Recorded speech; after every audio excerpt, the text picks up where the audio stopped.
سلام دوستای عزیزم، خوش اومدید به کانال یوتیوب من با یه سری دیگه ویدیوهای طراحی طلوع جواهر با ماتریکس گل در خدمتتون هستم.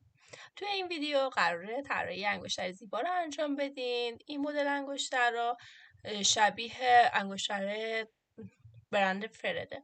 حالا برید سرچ کنید تو اینترنت متوجه میشید چه شکلیه. شروع کنیم آموزشمون رو.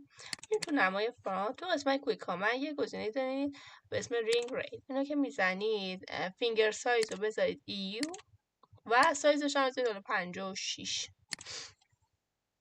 کلیک راست میکنید برامون میکشه. میتونید از دایره بکشید. فرق من فقط چون سایز میخواستن این راحت تر بود برام.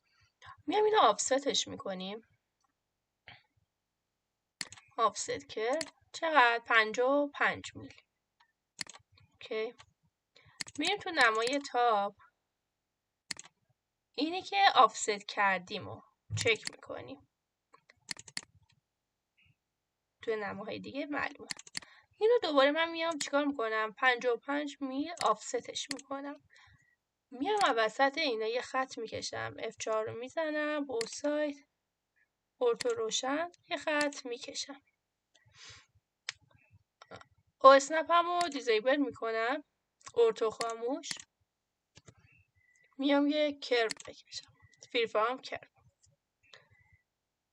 تو نماهای دیگه هم حواستون باشه ببینید چطوری داره میکشه. توی نمای تاپ من دارم میکشم.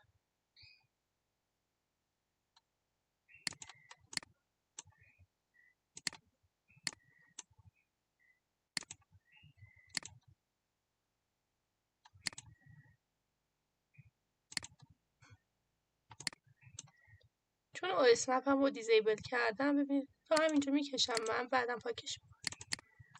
حالا من میام اون قسمت اضافه حرکاتش میکنم. اوکی. کنترل پوینت ها اینو روشن میکنم. یکم میام این برتر یکم پایین تر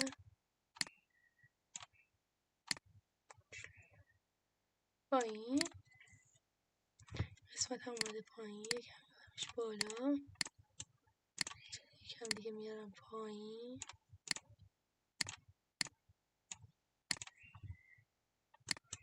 بالاش خیلی بالا یکم دیگه اینجا میارم پایین تر.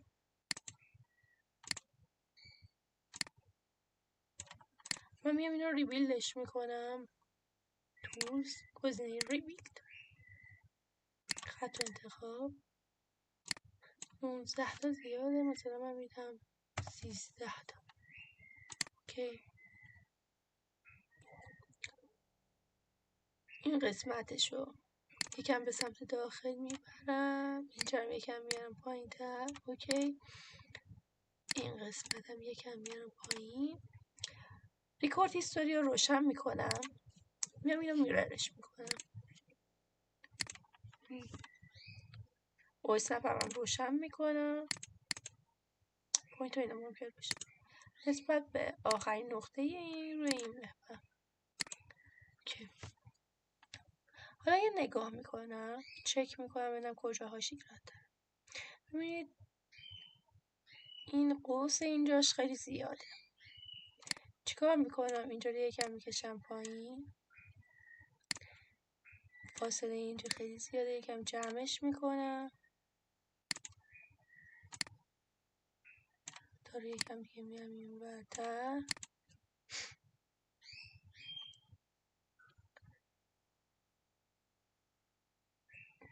فکر کنم یکم دیگه جمعش کنیم بهتر میشه. از اینجا میگیریم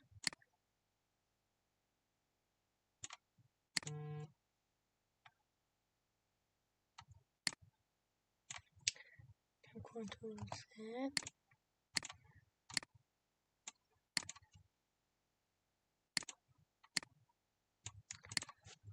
یه گزینه داریم ریکورد هیستوری دیگه خاموشش میکنم به اسم مچ رو می نویسم این پایین. من فارسی داره می نویسه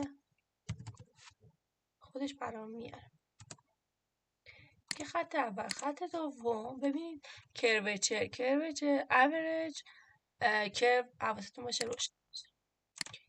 خودش به این یه حالت خوبی میده. میام اینو دوباره میرر میکنم نسبت به F4. میرم توی پرسپکتیو نگاه میکنم. ببینید این وسطش بر ما مهمه، جاییه که دید داره. چیکار میکنم؟ اینو میخوام بندازم روی این دایره. چطوری باید این کار رو انجام میدادم؟ میریم منوی کرو، فارم تو ویو، انتخابش میکنم دایره وسطی. ببینید برام انداخیم بالا. یه اضافهش هم کات میکنم نسبت به این خط. اوکی، اینا رو دیگه نیاز ندارم. حالا میرم توی نمای تاپ دوباره.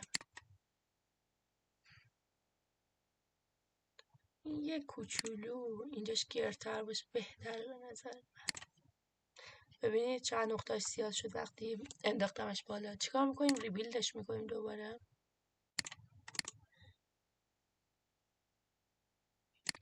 14 تا نقطه میدیم بهش. یه 15 تا بشه بکنم بهتر باشه. اوکی، یه تیکر رو یه کوچولو بیاریم این برتر، اینجاش گرتر میشه.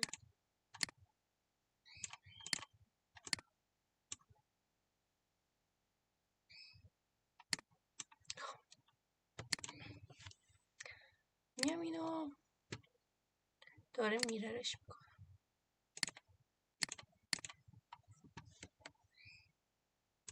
مچ رو میزنم.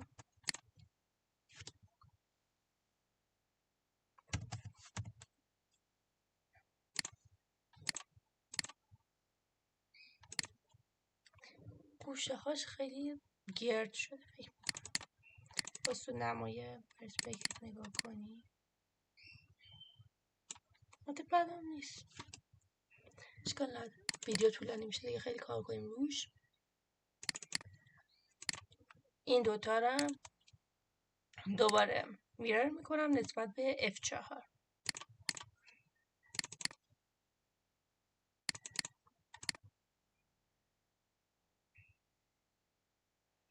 فقط حواستون باشه گوشه ها دقیقا. حالا دوباره درستش میکنم. خب میام اینو روشن میکنم، کنترل پوینت هاشو. این نقطه و این نقطه رو من حدود 1 میل میبرم بالا. کوچولو اینا هم تکون بدیم بد نمیشه، حالا قوسش بهتر میشه.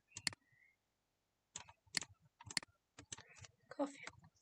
حالا میام این دوتا رو دوباره کنترل پوینتش رو روشن میکنم، این 3 تا نقطه. و ببینید من این 2 تا نقطه‌ای که تو این طلاقیه رو میخوام، چون ندارم اینا رو میبرم بالا. 3 تا رو دستم ول کردم. خب 1 میل اینا رو میبرم بالاتر. کنید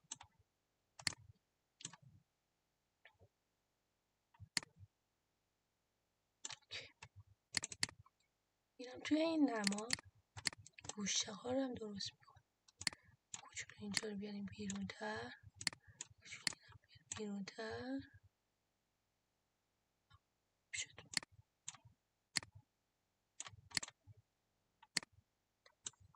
حالا شما توی خونه با دقت بیشتری انجام بدید.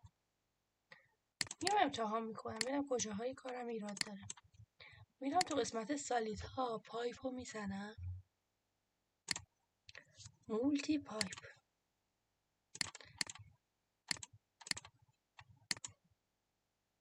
قطر شعاع یعنی مثلا 55 میل. یه نگاه میکنن مشکلی نداشته باشم.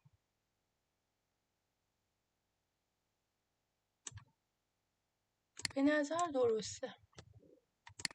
پاییناش هم نگاه میکنم که فاصله نداشته باشه. این اوکیه، این وری هم اوکیه. خب خوبه. فقط برای اینکه این فاصله هایی که بردیم بالا پایین دقیق تر بشه ما میتونیم یه کار دیگه هم بکنیم. کنترل زد رو میزنم، این دوتای پایین و اینو حذفش میکنم. حالا میرم تو دمای تاپ، جایی که ایراد داره رو درست میکنم. این قسمت و این قسمت رو یه کوچولو میارم پایین تر و میدی این قسمت هایی که بالاتر رو درست میکنم.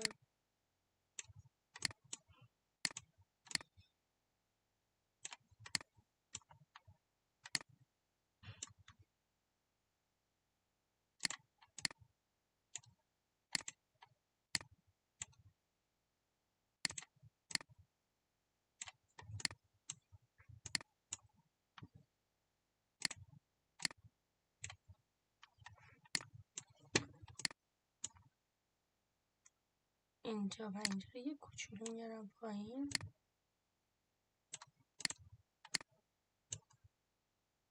فکر کنم اوکی. میام این دوتا رو دوباره من میرر میکنم نسبت به F4. میتونید مچ رو بزنید دوباره چک کنید مشکلی نداشته باشه.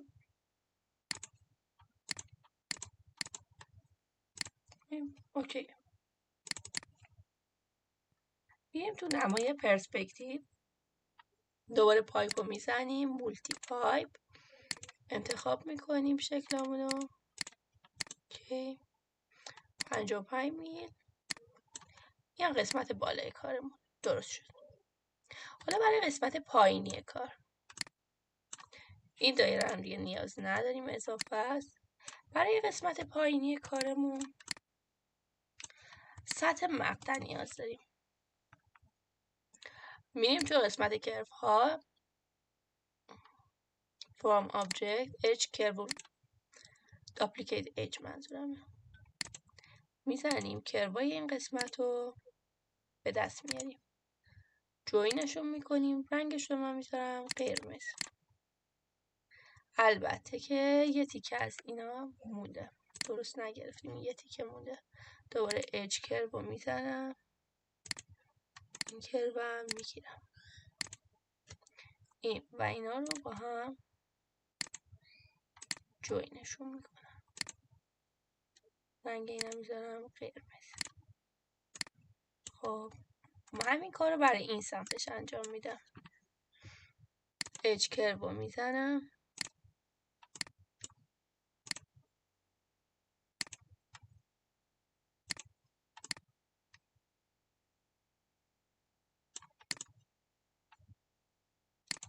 جوین، رنگ قرمز. میتونید اینا رو هاید کنید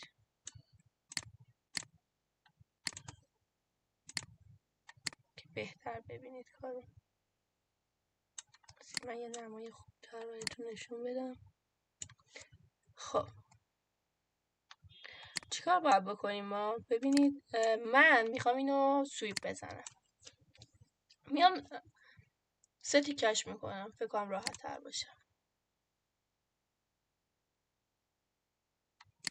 اینو میخوام سویپ کنم نسبت به پوینت هاش. میرم اینجا،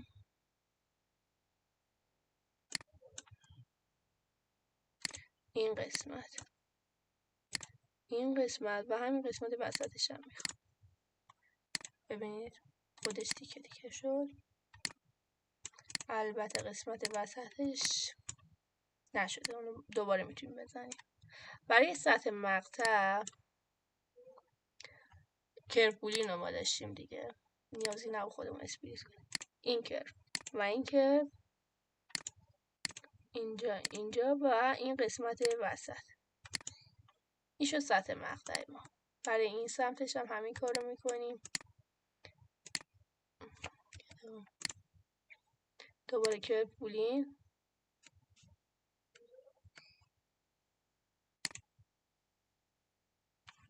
چون ببینید این مشکل برای شما پیش میاد، چون این بر انتخاب شده واسه همین هی داره قسمت دوم عمل بود. این انتخاب اینجا و این قسمت وسطش. اینا شد از سطح مقطعهای ما. خب ما میایم سویپ رو انتخاب میکنیم. سویپ وان ری. این سبزه میشه ریل ما. شیپ ما هم میشه این دوتا. جهتاش هم یکیه. اوکی. ببینید شو میکنم. این میشه انگشتر ما. میتونین این قسمت ها رو با هم یونین کنید. سالیدو میزنم. بودین یونین. اینو با اینم با این یه تیکه بشن. این قسمت پایینم میتونید جوینش کنید با بالا اگر ایرادی نداشته باشه. البته که این انگشتر رو معمولا 2 تیکه درست میکنن، ولی حالا من برای جوین کردنشم ببینید بالایی سالیده، پایینی ما سر و تهش بسته نیست. برای اینکه اینو به این جوین کنیم باید چیکار کنیم؟ اینو هایدش میکنم. این سطح های سر اینا رو باید برداریم. ما اکسترکت سرفیس میزنم، دیلیت. ببینید سطح پایینیشو برداشتم. برای بالایی هم برای این سمتش هم همین کارو میتونیم بکنید. سطح این برم برداشتیم. حالا شو میکنیم جوین. این با این و با این جوین شد به همین راحتی. این الان انگشتر زیبای ماه. میتونید رندر بگیرید ازش. حالا من تو این نما هم میارم ببینید به همین زیبایی. امیدوارم که این آموزش براتون مفید بوده باشه. لطفا اگر سوالی چیزی داشتید برام کامنت کنید، لایک هم کنید تا بتونم ویدیوی بیشتری براتون بذارم. خیلی ممنون که تا اینجای ویدیو همراه من بودید.